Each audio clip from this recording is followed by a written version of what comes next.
Cerita ini mengisahkan pengalaman seorang penghuni kos yang awalnya skeptis terhadap cerita angker tentang tempat tinggalnya.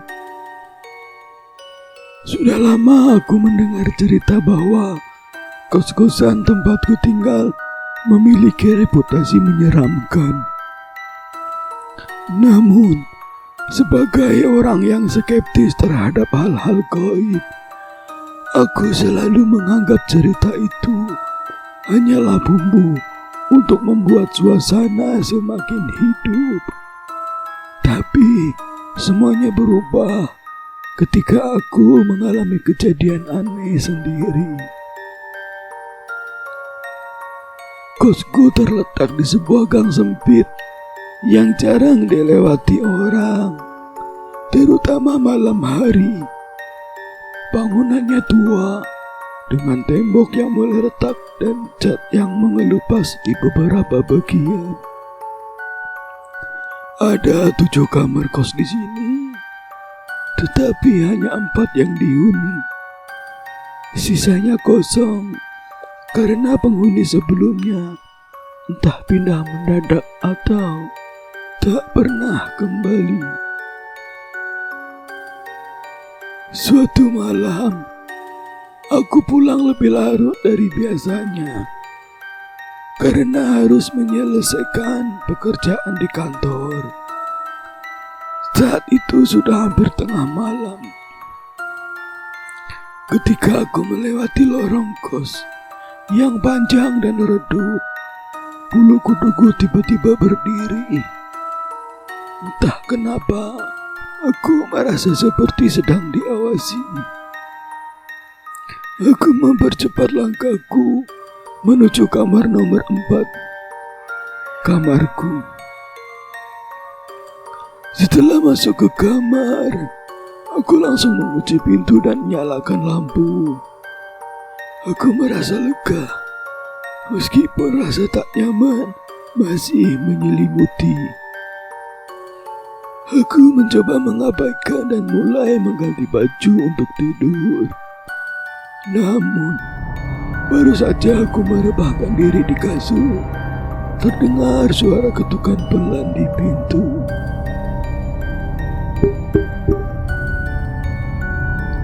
Aku terdiam, mencoba mendengarkan lebih jelas, dan ketukan itu pun terulang lagi.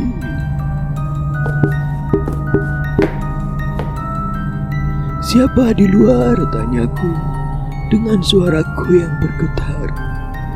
Namun tak ada jawaban.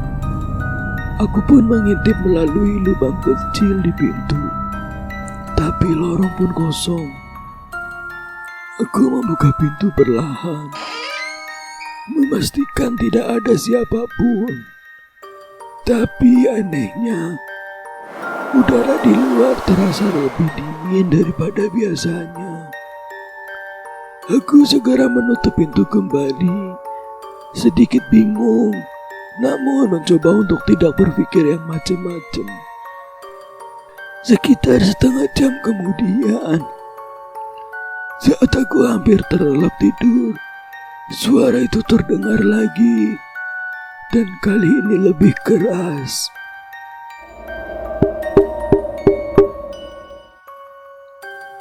Aku bangkit dengan jantung berdebar.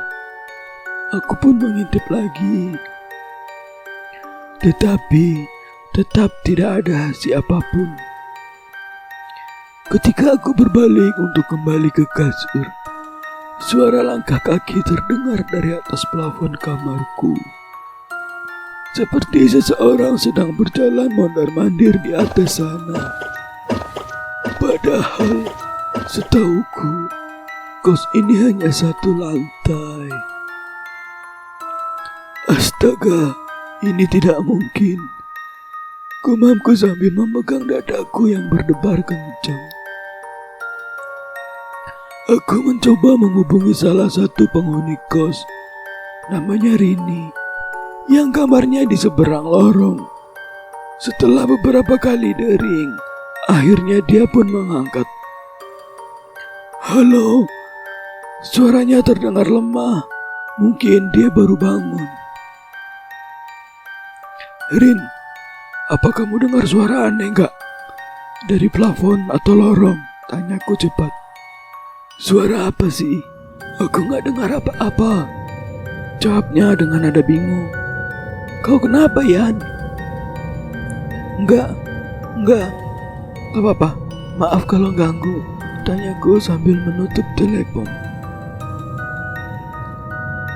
Aku mulai panik. Aku memberanikan diri keluar kamar dan mengetuk pintu Rini. Namun tak ada respon.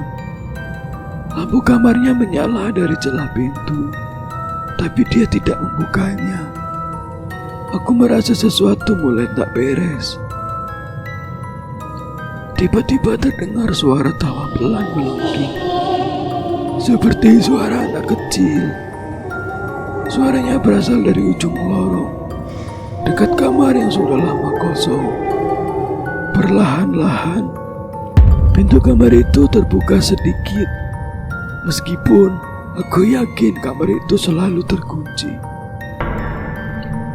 Rini, panggilku dengan suara gemetar sambil mengetuk pintunya lebih keras.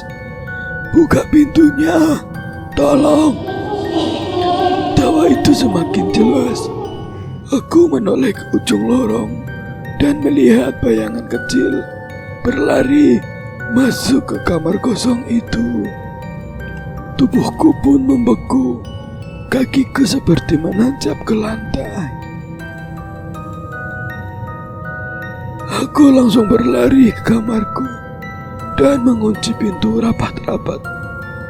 Napasku tersengal, keringat dingin mengalir deras di pelipisku. Malam itu, aku tak bisa tidur sama sekali.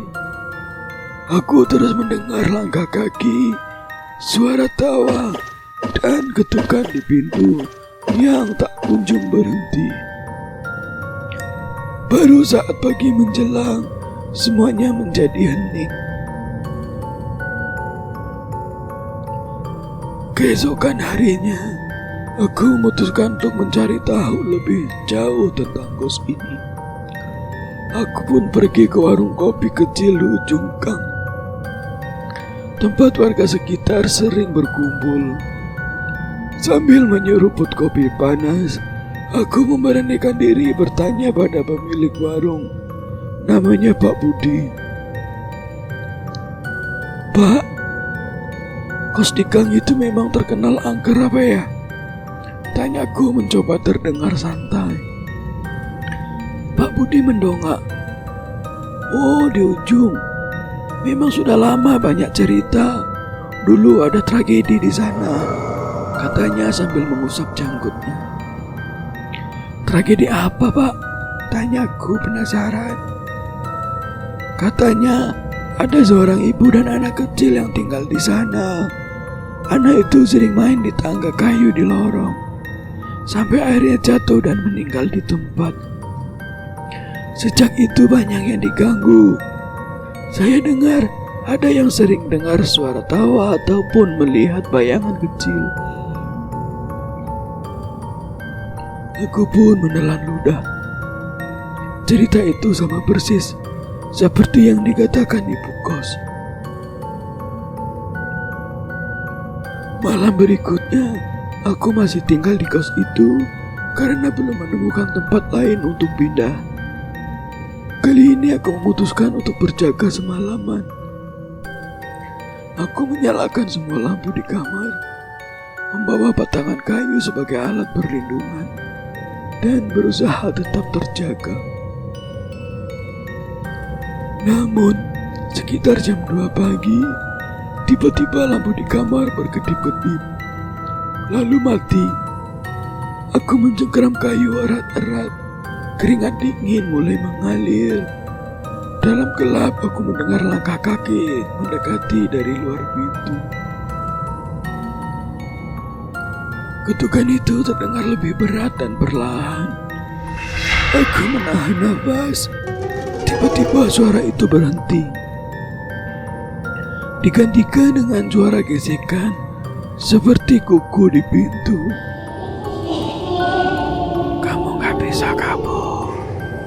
mendengar suara anak kecil, lirih namun sangat jelas. Aku merasakan darahku berdesir. Dengan gemetar aku berteriak, "Siapa kamu? Pergi dari sini!" Namun tak ada jawaban. Bayangan kecil muncul dari celah bawah pintu, bergerak pelan-pelan. Aku mundur ke sudut kamar, menggenggam kayu erat-erat. Bayangan itu menghilang begitu saja dan suasana kembali hening.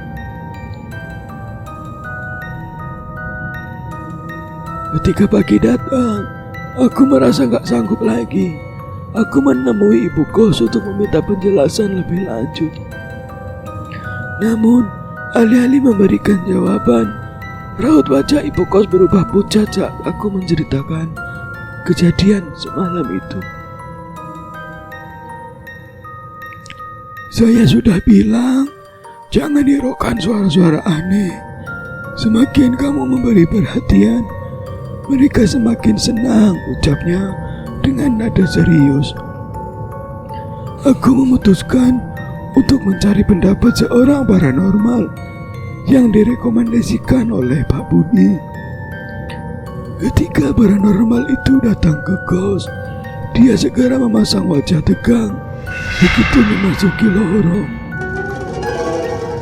Tempat ini memang berat, katanya sambil menyalakan dupa.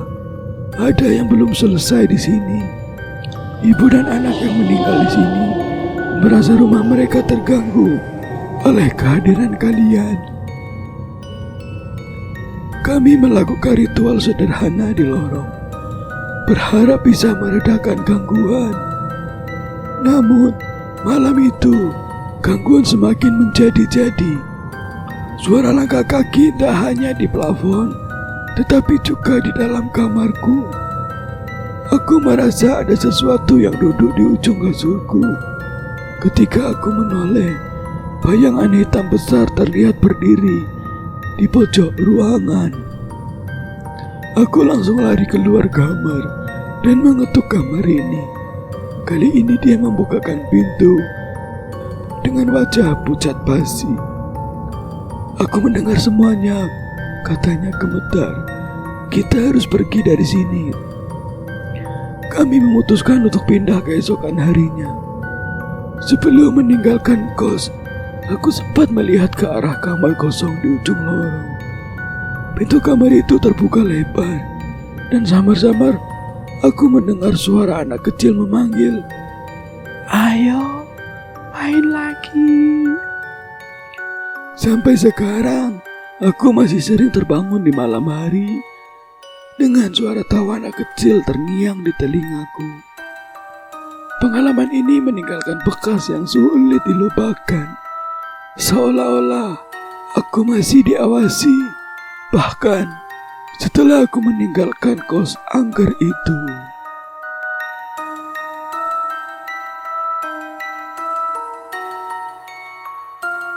Demikianlah cerita singkat tentang pengalaman di kos yang angker. Semoga bisa menemani malam kalian yang sunyi. Terus dukung channel kami untuk terus bisa menyimak cerita-cerita baru yang seru. Tidak lupa kami ucapkan terima kasih kepada kalian yang sudah mendukung kami. Untuk yang baru bergabung, kami ucapkan selamat datang, salam kenal, salam bercerita. Terima kasih, selamat malam, bye.